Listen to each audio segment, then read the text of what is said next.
Baik, Assalamualaikum warahmatullahi wabarakatuh. Selamat malam, Bapak Muhammad Rizal, selaku dosen pengampu mata kuliah filsafat ilmu di program studi S1 PJJ Hukum Universitas Sayyidina Muhammadiyah. Perkenalkan, saya Muhammad Latif Al-Badar. Saya mahasiswa semester 1 program studi PJJ Hukum di Universitas Sayyidina Muhammadiyah. Pada kesempatan kali ini saya akan mempresentasikan tugas pengganti ujian akhir semester saya sebagaimana yang ditugaskan kepada kami, eh, yaitu untuk mempresentasikan eh, materi terkait masih relevankah dengan tema masih relevankah filsafat ilmu saat ini begitu. Nah, tentunya bagi saya adanya eh, adanya studi filsafat ilmu atau pentingnya bagi orang-orang saat ini untuk mempelajari filsafat ilmu nantinya sangat relevan terutama pada saat seperti saat ini. Jadi di sini saya membuat materi mengenai navigasi kebenaran. Mengapa filsafat ilmu justru lebih relevan saat ini daripada sebelumnya, begitu. Terutama dalam katanya saat ini menghadapi era post-truth, era banyaknya distorsi informasi dan juga yang disebabkan adanya banyak sekali buzzer, terutama khususnya di media sosial, begitu. Baik, saya boleh mulai presentasinya. Jadi di era post-truth ini terdapat paradoks informasi di era digital. Jadi terdapat ledakan data, ledakan informasi di tengah-tengah kita, sehingga kita justru mengalami adanya krisis kebenaran. Jadi seolah-olah siapa yang lebih dulu atau lebih dulu melempar informasi atau wacana dengan dibumbui sedikit dengan apa namanya eh, referensi-referensi yang eh, lebih yang dianggap cukup ilmiah namun masih contestable begitu, maka dapat sangat mudah dipercaya oleh masyarakat begitu. Nah, jadi saat ini kita mengalami krisis kebenaran di mana emosi dan keyakinan pribadi ini itu seringkali lebih berpengaruh daripada fakta-fakta objektif begitu. Nah, beberapa fenomena yang terjadi di masyarakat, yang pertama itu adanya information overload atau yaitu tadi adanya ledakan informasi di tengah kita sehingga dampak pada masyarakat yang dialami itu masyarakat mengalami kesulitan dalam membedakan mana informasi yang penting dan mana informasi yang tidak penting. Kemudian terdapat fenomena filter bubbles. Filter bubbles ini berdampak pada masyarakat dalam isolasi ada dalam masyarakat ini terisolasi dalam informasi yang hanya mendukung bias atau pendapat kita saja begitu. Jadi dengan algoritma tertentu di sosial media kita seringkali disuguhkan informasi-informasi atau konten-konten yang cenderung kita sukai daripada konten-konten yang berisi argumen yang berlawanan dengan argumen kita dengan kesukaan atau apa namanya tendensi kecenderungan pendapat kita begitu.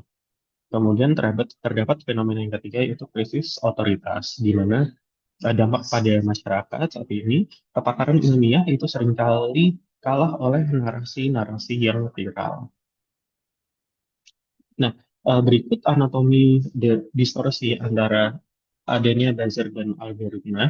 Jadi, secara arsitektur persepsi, adanya buzzer ini menciptakan ilusi dukungan mayoritas melalui jaringan akun palsu yang terkoordinasi. Kemudian, hal ini dapat menimbulkan manipulasi algoritma, di mana eh, oknum-oknum ini memanfaatkan mekanisme media sosial untuk memaksakan narasi tertentu dan menjadi trending di sosial media, begitu. Nah, Selanjutnya yang paling yang selanjutnya yang eh, apa namanya yang paling parah adanya erosi rasionalitas, di mana narasi dirancang untuk memicu emosi ekstrim seperti kemarahan atau ketakutan dan melumpuhkan kemampuan berpikir logis. Jadi dari kondisi-kondisi ini tentunya menjawab eh, pertanyaan di awal, masih relevankah kita untuk mengedepankan kemampuan berpikir yang logis, yang terstruktur, begitu tentunya saat ini menjadi sangat atau lebih penting. Kemudian epistemologi sebagai perisai intelektual ini adalah bagaimana kita tahu bahwa apa yang kita ketahui itu benar. Nah, yang mesti dilakukan itu adalah eh, adanya audit informasi. Jadi epistemologi memberikan alat untuk membedah asal-usul, sifat, dan batasan pengetahuan di tengah adanya information overload tadi. Kemudian eh, dalam kondisi saat ini kita mesti beralih dari sekedar mengkonsumsi opini atau doxa menuju pengetahuan yang terjustifikasi secara rasional dan epistemi. Nah, berikut ada kutipan dari Karl Popper terkait dengan prinsip falsifikasi, di mana kebenaran ilmiah bukan tentang siapa yang paling keras bersuara, tetapi tentang apa yang paling tahan terhadap kritik. Nah, Popper ini mengajarkan bahwa ilmu pengetahuan sejatinya harus berani diuji dengan kemungkinan untuk dibantah, bukan sekedar mencari pembenaran. Nah, eh, ini apa namanya dapat dibedakan di kaidah atau metode yang dilakukan oleh buzzer dan metode ilmiah begitu. Jadi kalau buzzer itu hanya mencari-cari bukti yang hanya mendukung klaim mereka dan menutup ruang debat dan menyerang pengkritik. Jadi menyerang personalnya begitu kecenderungannya. Sedangkan di masyarakat kita semestinya em, dapat beralih ke lebih bijak dalam mengkonsumsi informasi begitu. Jadi harus mengedepankan metode ilmiah di mana seharusnya dapat mencari bukti yang bisa menyanggah klaim untuk menguji kebenarannya dan terbuka terhadap kritik dan siap mengganti teori jika terbukti salah. Nah, selanjutnya skeptisisme metodis atau keraguan yang produktif.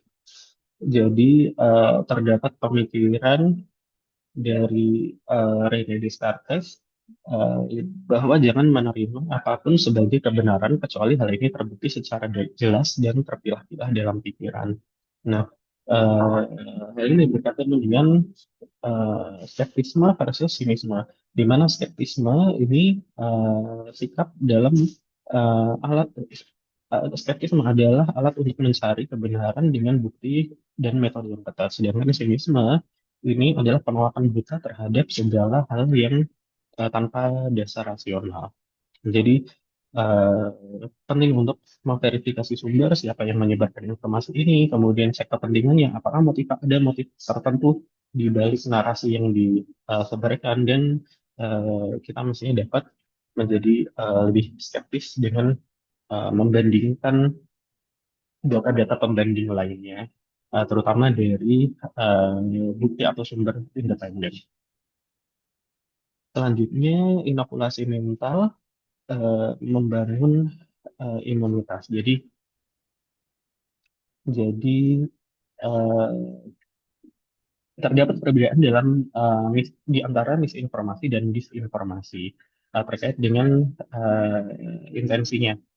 Begitu. Jadi eh, ketika kesalahan informasi itu tidak dimaksudkan untuk adanya intensi atau motif tertentu, maka itu disebut misinformasi. Jika dimaksudkan untuk menggiring opini atau apa namanya menghasut masyarakat untuk menyetujui klaim tertentu, itu disinformasi.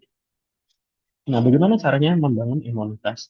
Yang pertama itu adalah pre-banking, yaitu mengenali teknik manipulasi dan pola misinformasi sebelum terpapar sehingga pikiran menjadi sehingga pikiran memiliki antibodi terhadap kebohongan. Jadi eh, mesti dipelajari bagaimana kita membangun sensitivitas terkait informasi-informasi biasanya yang terlalu ekstrim atau terlalu melebih-lebihkan hiperbolik itu apa namanya patut dicurigai. Kemudian analisis logika. Jadi di antaranya yang dapat dilakukan adalah mengidentifikasi sesat pikir atau logical fallacy seperti ad hominem atau strawman yang sering digunakan oleh buzzer. Kemudian tentunya yang sesuai tema yang kita bahas yaitu literasi filosofis. Jadi kita perlu memahami bahwa informasi bukan sekedar data, melainkan memiliki struktur, tujuan, dan landasan epistemologis tertentu. Nah, selanjutnya saya ingin membahas etika komunikasi, etika komunikasi antara ilmuwan dan buzzer, di mana ilmuwan atau filsuf itu tujuan utamanya dalam berkomunikasi itu mencari kebenaran objektif dan pemahaman yang mendalam. Sedangkan buzzer atau manipulator itu tujuan utamanya adalah memenangkan opini publik atau agenda tertentu. Kemudian terkait dengan metode, ilmuwan atau filosof tentunya pastinya transparan dalam data, logika, dan juga diuji oleh publik. Kemudian sementara buzzer apa namanya sangat tidak transparan, cenderung memaksakan begitu. Kemudian sikap atas kritik bagi ilmuwan atau filosof tentunya sangat terbuka dan menghargai sanggahan sebagai koreksi. Sedangkan respon dari kritik pada buzzer atau manipulator itu biasanya menyerang pribadi atau pemilih dan adanya pemisahan begitu ada intimidasi dan lain sebagainya. Nah, beberapa kasus viral adanya narasi yang viral. Jadi skenario narasinya sebuah kebijakan publik baru diserang secara masif oleh ribuan akun media sosial dalam waktu singkat menggunakan narasi emosional tanpa menyertakan data pendukung. Begitu. Nah, eh, dengan membedah logika, kita dengan membedah logika kita menguraikan begitu struktur argumennya, apakah ada bukti empiris atau hanya pengulangan narasi. Kemudian kita bisa melakukan uji epistemologis dengan mempertanyakan otoritas sumber, apakah informasi ini berasal dari kepakaran yang terverifikasi atau publikasi anonim. Kemudian kita bisa mengidentifikasi pola, mengenali teknik manipulasi seperti adanya ad hominem atau penyerangan pribadi atau tidak, begitu. Nah, dari dari contoh-contoh kasus narasi viral yang ada begitu, maka kita dapat menemukan adanya ilusi kebenaran yang dibangun melalui repetisi, bukan validasi ilmiah. Dari kesimpulannya, dari sini saya menyimpulkan bahwa filsafat ini dengan mempelajari filsafat ilmu itu merupakan sebagai kompas begitu.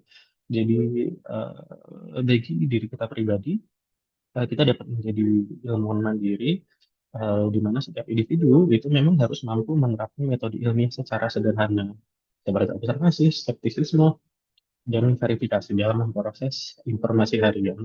Kemudian juga filsafat ini memungkinkan kita untuk memiliki kedaulatan berpikir. Dengan filsafat ilmu, kita dapat memiliki atau merebut kembali hak untuk berpikir secara mandiri dan rasional. Tidak lagi mudah didikte oleh tren atau manipulasi tertentu dari dasar. Baik, berikut yang terakhir, saya mengambil kutipan, kebenaran tidak takut pada ujian, ia hanya takut pada pengabaian. Jadi, pesannya dari sini adalah, mari kita jadikan filsafat ilmu sebagai kompas untuk menjaga kedaulatan berpikir di tengah badai informasi digital.